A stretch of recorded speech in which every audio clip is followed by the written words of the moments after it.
welcome into the Irish Illustrated Overtime with our elite producer, Tom Zwiller of both Irish Illustrated and the NFL, as well as Andrew Mentock. I am John Brice of FootballScoop.com and IrishIllustrated.com. We are finally breaking down a Notre Dame victory in the season of 2025, not their first win of 2025, but their first win of the 2025 season. The Irish knock off Purdue 56-30, and as befitting of a team that has waited this long for its first win, the Irish waited a bit longer because of a 1 hour and 54-minute weather delay, taking the time of this game to almost exactly 5 hours from its 3:41 kickoff to its almost 8:41 conclusion.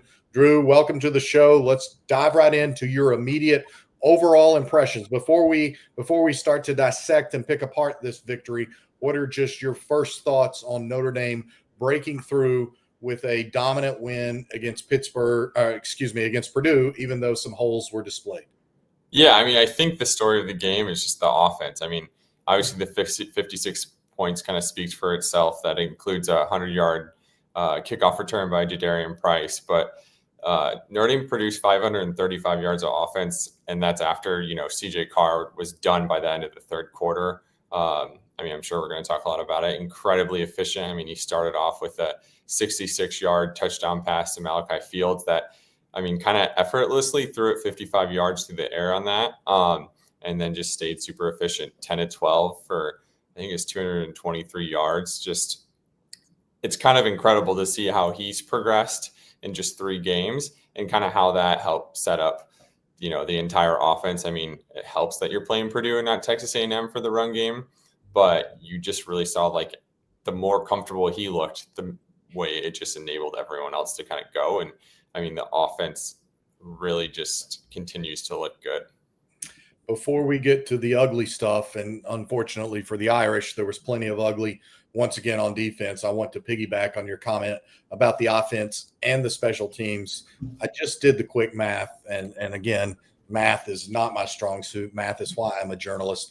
But I have the Irish with approximately 715 yards gained between its 535-yard output on offense and its 180-yard output in return yardage, highlighted by 167 yards or so from the combo of Jadarian Price, who had 142, a nice return from Nolan James, the rookie, on a kickoff, and then a 13-yard return from Jordan Faison on a punt return. So I believe 180 yards in special teams returns, 535 yards of offense, 715 yards of real estate gained. That's how I look at it. Tim O'Malley, you joined us here early. We are blessed with your presence in the opening minutes of Overtime Live as we dissect Notre Dame's 56-30 win against Purdue, not Pittsburgh.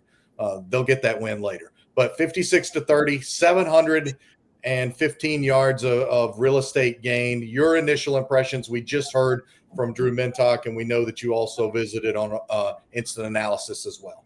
Yeah, 216 yards on 11 touches by Jadarian Price. That's a heck of an effort. The decision, people were worried about putting Jeremiah Love and Jadarian Price back on kickoff returns, even though they were listed that way all of last year. Well, I don't think people are worried about Jadarian Price back there anymore. It's another way to get him the ball. I don't think it's the last one he's going to break, whether it's another one of those 42 or 51-yarders where he's angled out because someone is back safe.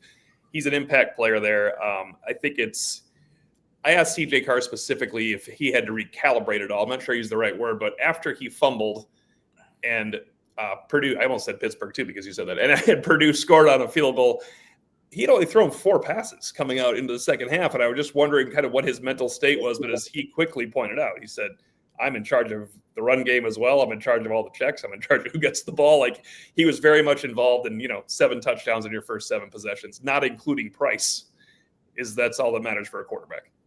Yeah, and look, we're going to talk about the good, the bad, the ugly, and maybe we'll slip in some more Clint Eastwood references as we pour over this 56-30 Notre Dame win, its first win of the 2025 season. But I want to directly go to both of you guys because you both separately made fantastic points about the second half impact of a Don Schuler, who was suspended for the first half because of a textbook but questionable application of targeting rules a week ago against Texas A&M. So both Drew and T.O., I want to completely turn over discussion to you right now about the Adon Schuler impact. It was really Notre Dame defense AD in the second half with his return and exactly what it meant. Drew, we'll start with you, and then T.O., you expound from there. Yeah, I mean, I agree. I mean, they, for as much as we can probably criticize the defense, especially in the passing game, and I'm sure we'll get to that, but Yeah. coming into the second half, once Schuler came back, even though which is kind of a weird transition because they had that last 91 seconds of the first half kind of played right before it, and they looked not great. I mean, they gave up 10 points in that time span. So the fact that they kind of looked poor, and then the only real difference was Schuler was now on the field. And in the first 5 possessions, they gave up, I think, 45 yards on 19 plays run by Purdue. 4 of those ended in punts, the other one in interception. Like, it looked dramatically different, and maybe having him on this field with Tay Johnson does a lot, and that kind of also gave them some more presence back there when you have 2 true freshmen really getting their first real action too. So I think for as much as you want to criticize the defense, you did see some of those positives, and I know it sounds like there's some tension within the defensive coaching staff, but maybe they've kind of started figuring some things out, because the second half was much better until, I mean, they gave up that 56-yard touchdown drive at the end, but that's kind of in garbage time. They subbed out the starters on the defensive line. So there is some positives to glean if you are so inclined. Yeah, before we get into the negatives, before Adon Schuler was my notebook MVP, because quite frankly, I didn't think the defense played well during the game, of course. But Adon Schuler, before you came in, 286 total yards allowed, 238 passing, 15 first downs, 44 plays gaining, 44 snaps, 13 of them gaining at least 10 yards. That's insane from Purdue. After Adon Schuler came in, competitive action, so I looked at, as Drew mentioned, I think it was 4 drives, but we're looking at 20 minutes of game action before we really started subbing. 29 total yards, 2 first downs, 1 gain of 13 yards. 15 snaps, gained 18 yards. Turnover after that. Obviously, it wasn't all Adon Schuler, but I think he helped the defense with his presence. I think he calmed some things down. Very good point. You asked for a Clint Eastwood reference. JB, I don't know if you saw this, but Clint Novak said we could have had a better DC for a few dollars more. So he wins the internet tonight after you're looking for Clint Eastwood references. But guys, yeah, Marcus Freeman, of course, is going to look at the tape, and he is going to rue the end of that half. I had 5 snaps, the first half, of course, 5 snaps, all efficient plays, 4 of them gaining more than 10 yards, and a 24-yard touchdown given up with 7 seconds left. That is not acceptable if you're Notre Dame's defensive coordinator. That's so unacceptable on so many levels. And shout out Clint Novak. Like, you not only win the internet and win Overtime Live, I don't know, you win free question asking privileges on Tim O'Malley's Irish Illustrated podcast manifesto, whatever you want. Like, that's big time. You perform better, Clint Novak, than Notre Dame's pass defense. And then James Womack, who just said, let's not forget Schuler was out for the entire first half. So I don't know if you're listening to another show while watching us talk, but that's what we just talked about, James Womack. So I hope you got that. That was a huge factor. Yeah, well, so James Womack is the outlaw Josie Wells to Clint Novak's very adequate contributions here. I do want to note a couple of things. Look, we can't sugarcoat that this Notre Dame defense is really struggling right now. And Mentock knows these stats. I just discussed them with both he and our producer extraordinaire, Thomas Willer. But T.O., Notre Dame has now allowed 65 first downs through its first 3 games. Looking at the NCAA statistics, that's going to put Notre Dame at around 99 or 100 in terms of first downs per game. We've already discussed, you and I and Tim Priester, the fact that Miami remains Notre Dame's best defensive performance of the year by all metrics, because it was 27 points and 324 yards. Purdue nearly had 324 yards through the air alone. And I want to read, before I turn it back over for your guys' thoughts, I want to read when Marcus Freeman was asked about the evaluating the secondary, what he likes about his defense. And he just said, I think we've always been a defense that wants to be attacking, wants the ability to stop the run. I've always said we got to be able to play man coverage, but know that zone has to be something in our package. So that's just who we are, what I believe in. We're going to play with great fundamentals. That's important. Is that still our core identity? He went on beyond that, but the fact that Marcus Freeman answered one of our questions with his own question and said, is that core our identity? I'm very curious to hear from both of you guys what you think the Notre Dame defensive identity right now is. What do you think the Notre Dame overall ecosystem identity is?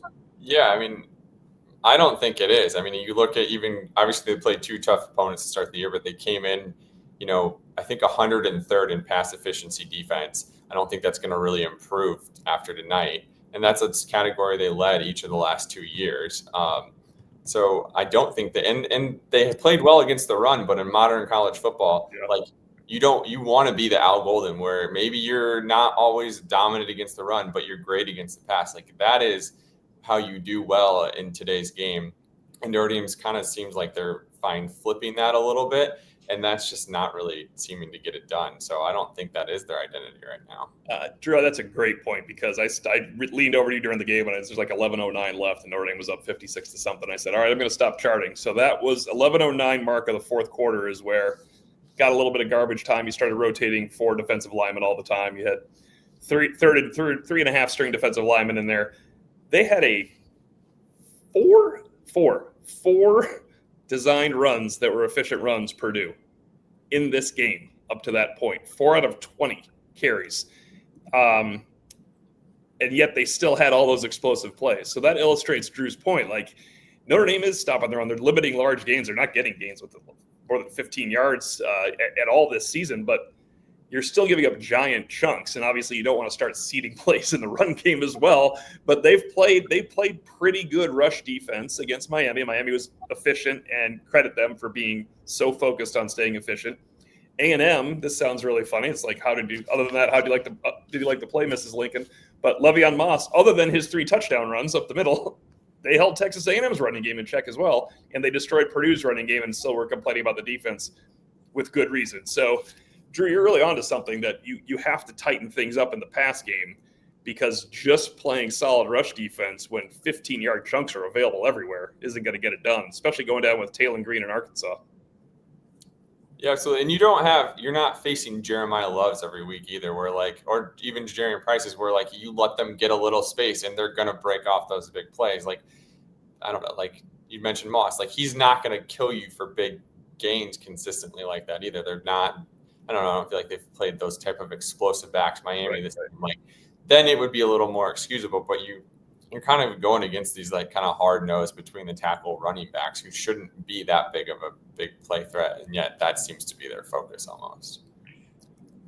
Again, it's to me the first downs marker, the first down statistic, and what Notre Dame is allowing is one of the more glaring. I mean, they're just a shade under allowing 22 first downs per game after being essentially a consensus top 10 to top 5 defense in every single metric of note in 2024 over the balance of a 16-game season and while playing for a national championship. I think, Drew, you also have some pretty remarkable statistics about what Notre Dame allowed last year, maybe in scoring, versus what's being allowed this year, what Notre Dame allowed last year through the air versus what's being allowed this year. And again, look, Notre Dame had to go 1-0 today. I'm not trying to be a coach. I hate coach speak, but Notre Dame was at the steps of the hangman's noose, and they got to take a few steps back today because the Irish found a way to win. But Drew, go ahead and provide some additional context for not only the defensive struggles, but the magnitude of the defensive struggles.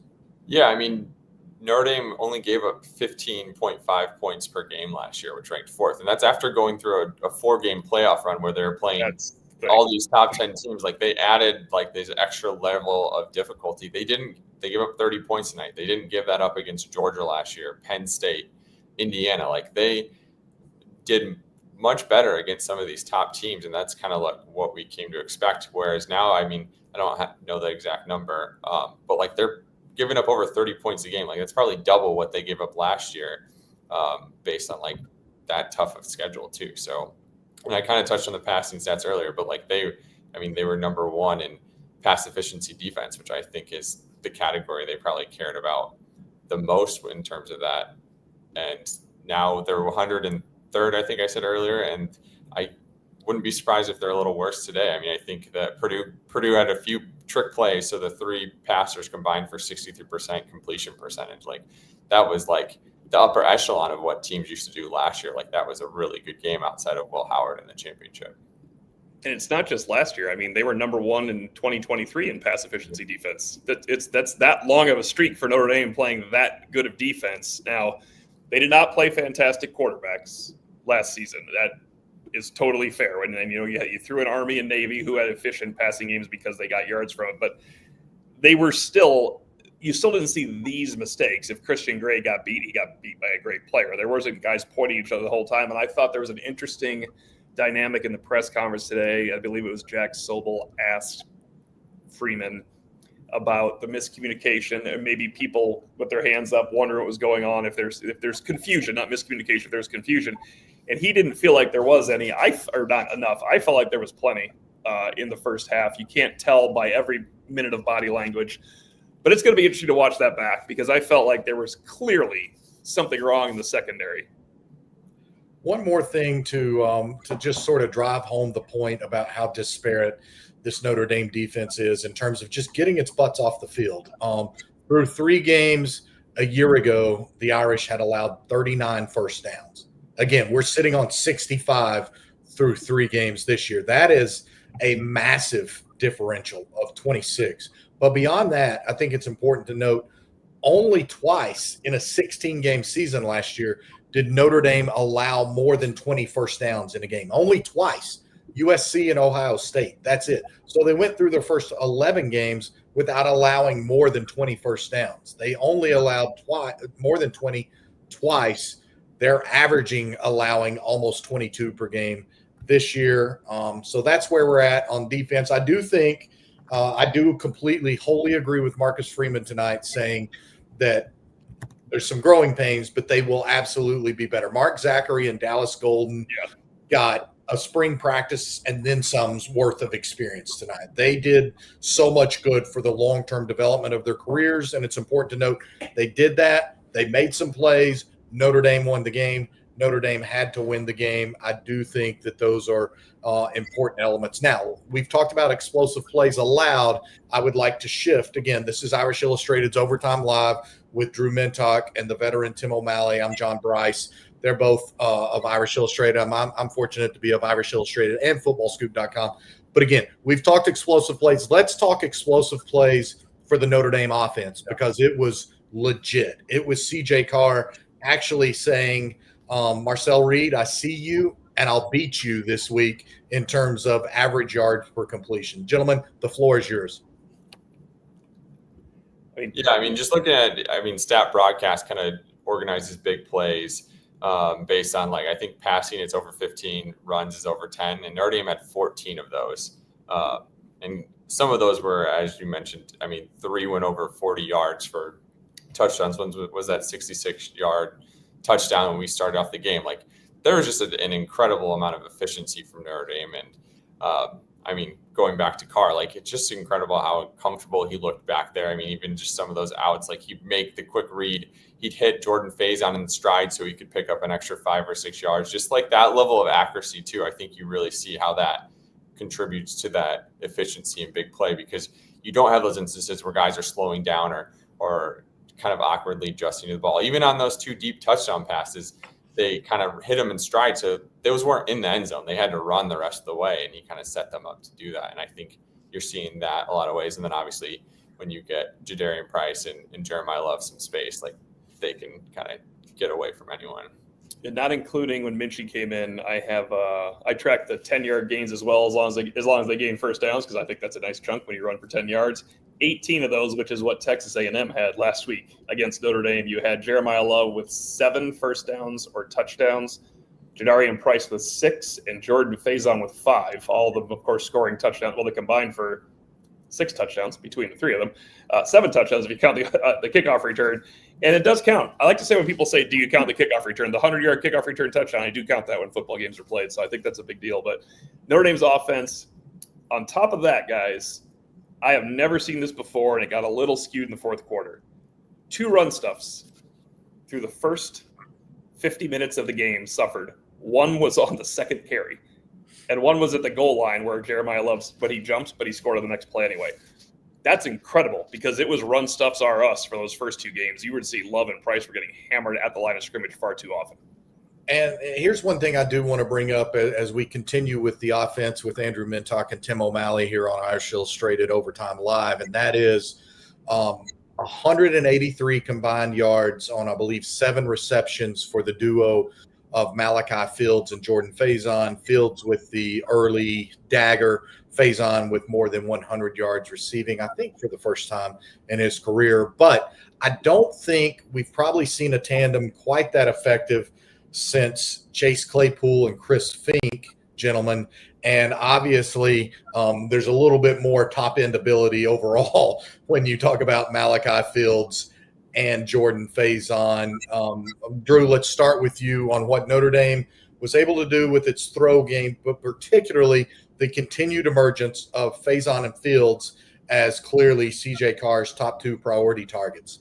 Yeah, definitely. I think Faison might have had 100 yards when he was a Sun Bowl MVP. Okay. But obviously, he's significantly more developed and way different ways they're getting him involved. I think he talked after the game where he just he came in as a guy who played quarterback in high school. Like his first game against Louisville, they were like, we're going to teach you one route. And if you get this coverage, like this is going to maybe work. Like he's developed so much since then. He talked about he can read things before, and you really see that he's kind of aware of where to get open now. And I think you saw that in a lot of those deep outs and stuff he was running. But I think when you talk about those two, they complement each other so well. I think that's the biggest thing. You have 2 different skill sets that you really have to contend with. Very quickly on the defense, guys, because we did pile on pretty good there. I want to point out Elijah Hughes and Madden Farimo joined the fray. Madden Farimo seems to be – he rotated in before Jalen Snead did, and I am positive when we look at Pro Football Focus, he had more snaps than Jalen Snead had in this game. And Elijah Hughes, I kept writing his name down for a half of a stuff, which those count too. You're part of the tackle that makes a guy gain 2 yards or fewer. So that's a new development I did not see coming game number 3.